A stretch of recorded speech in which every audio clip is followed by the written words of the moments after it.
Vítajte pri sledovaní tretej časti seriálu 360 stupňových leteckých videomáp s názvom Príbeh Hrona. V tejto časti nás vody Hrona dovedú do najväčšieho mesta na jeho brehoch, Banskej Bystrice.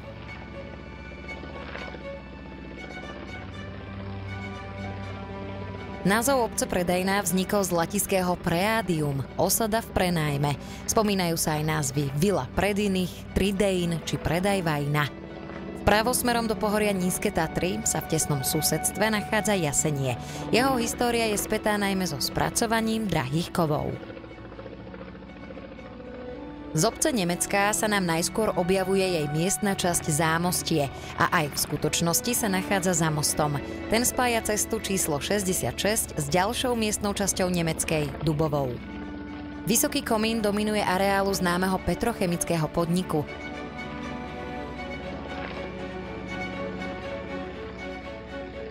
Nemecká je vstupnou bránou do mikroregiónu Chopok-Juh. Až v južných častiach Uhorska obec v minulosti preslávili tunajší čipkári.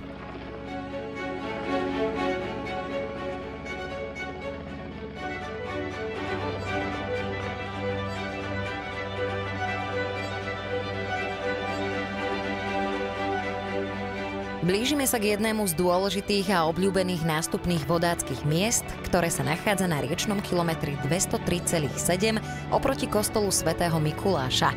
V letných mesiacoch vo vodáckom centre nájdete miesto na kempovanie, sociálne zariadenia a bufet.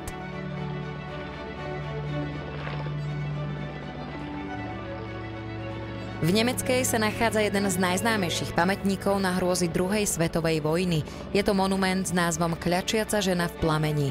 Vo vápenke, v ktorej je dnes umiestnená pamätná sieň Slovenského národného povstania, bolo v januárových dňoch v roku 1945 nacistami popravených približne 900 osôb. Väčšinou to boli Židia a účastníci Slovenského národného povstania. Pri otočení vpravo sa nám odkryje pohľad na v úzkom údolí učupenú dedinku Rastoka. Ešte viac vpravo dominuje kopec Hradisko, významná lokalita tzv. Výšinného hradiska.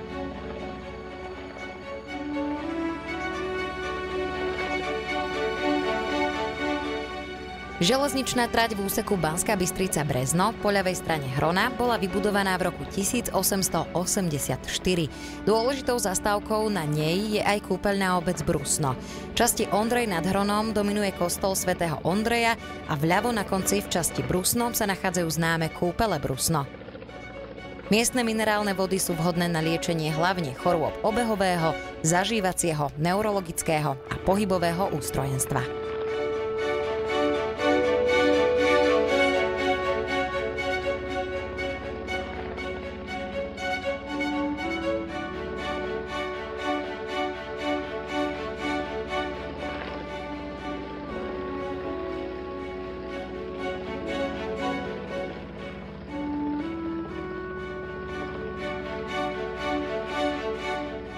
Tok Hrona sa v geologických dobách menil. Podľa geológov len v Štvrtohorách došlo k prehlbeniu doliny najmenej o 85 až 115 metrov. Ale nemusíme ísť až tak ďaleko do histórie. Koryto rieky sa neustále mení. Na miestach, kde bolo plitké, ho ľudia prekonávali na vozoch i pešo. Takéto dva brody boli v mieste, kde sa dnes rozprestiera obec Medzibrod. Takže už nám je jasné, ako vznikol jej názov. Prelietame ponad kostol svätého Jána Nepomuckého. Pri pohľade vpravo vidíme zalesnené úbočia prírodnej rezervácie Mačková s bohatým výskytom vzácnych druhov rastlín v podraste.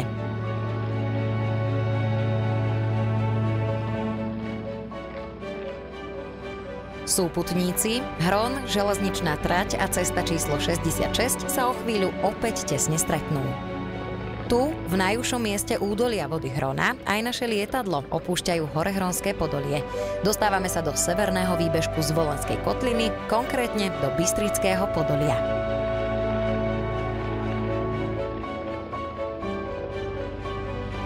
Na pravoboku na chvíľku zahliadneme obec Hiadeľ a otočením obrazu vľavo vidíme hlbokú dolinu, ktorá smeruje do kedysi slobodného kráľovského mesta Ľubietová s bohatou baníckou tradíciou.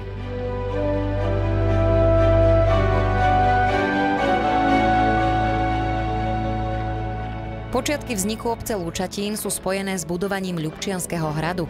Obec žije bohatým komunitným životom, o ktorom sa môžete dočítať v miestnych novinách s názvom Lučatínske zvesti. Na pravom horizonte vidíme koniec pohoria Nízke Tatry s dominantným vrchom Veľká Chochuľa a začiatok pohoria Starohorské vrchy s jeho najvyšším vrcholom Kozí chrbát.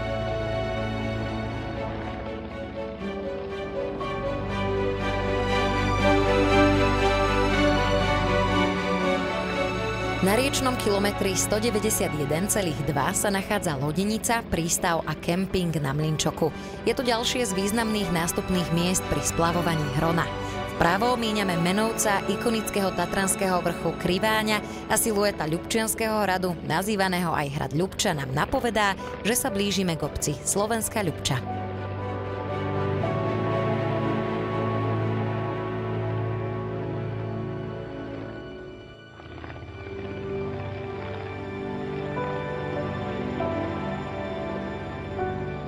Mohutný listnatý strom, ktorý vidíme na dolnom nádvorí Ľubčianskeho hradu, je tzv. Korvínová lipa s odhadovaným vekom 700 rokov.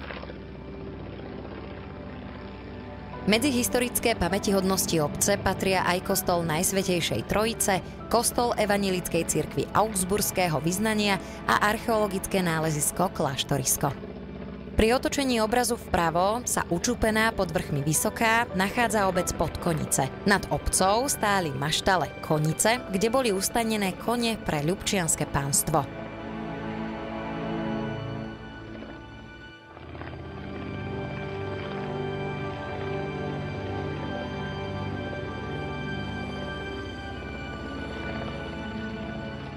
Medzi prírodné zaujímavosti Slovenskej Ľubče patrí Ľubčiansky skalný hríb a na ľavoboku vidíme skalný útvar na začiatku doliny Driekyňa. Sú na ňom vybudované krátke feraty.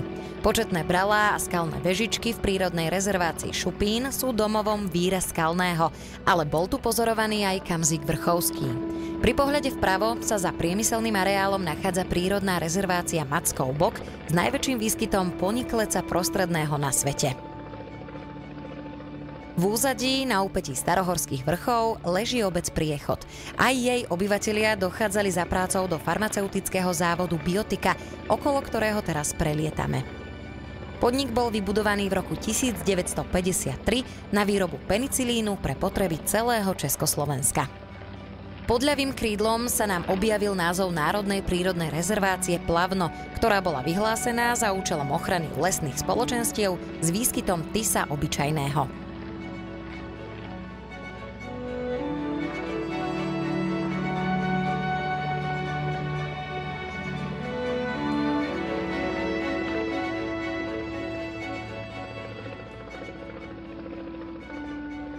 V roku 1895 bola vyhlásená prírodná rezervácia Príboj, okolo ktorej práve prelietame. Patrí tak k najstarším na Slovensku.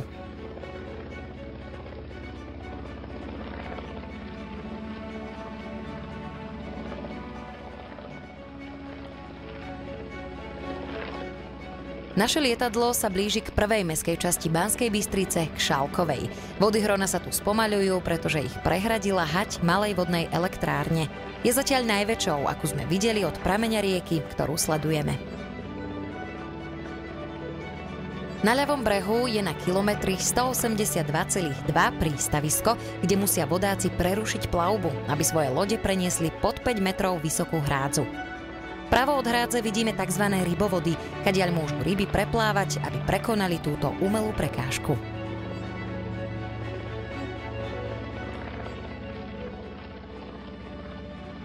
Po pravej strane rieky vyrástli budovy priemyselného areálu. Pomaly sa blížime k ďalšej časti Banskej Bystrice, k Majeru. Pri pohľade vpravo dominuje horizontu vrch Panský diel. Pod ním sa rozprestierajú obce Nemce, Selce a Kynceľová.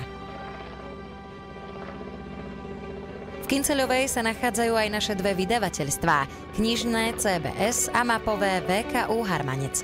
V nich pracujú ľudia, ktorí vytvorili aj tento film. Tiež tam môžete navštíviť naše jedinečné Slovenské múzeum máp s interaktívnymi expozíciami a leteckým simulátorom.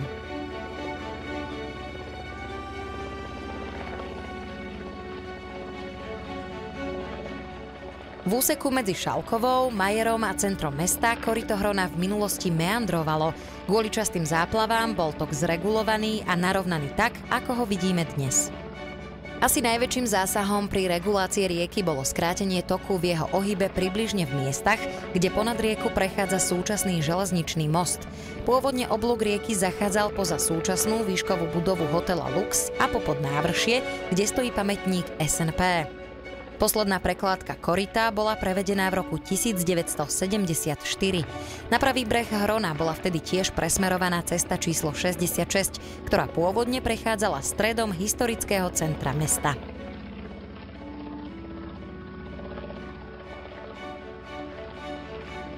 Pri otočení obrazu vpravo vidíme celé historické centrum Banskej Bystrice. Pre významné náleziská medených rúd a hlavne pre jej viac ako 500-ročné spracovanie na pôde mesta dostala Banská Bystrica prívlastok Medená.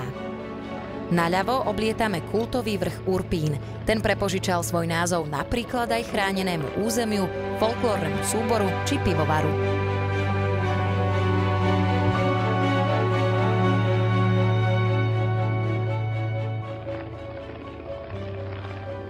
V smere letu teraz pod sebou vidíme mestskú časť Radvaň. Medzi výškovými budovami a stromami je schovaná budova Tihániovského kaštieľa, v ktorom sídli prírodovedné múzeum. Vpravo na úpetí Kremnických vrchov sa nachádza obec Malachov, ktorej názov je odvodený od ťažby vzácneho malachitu.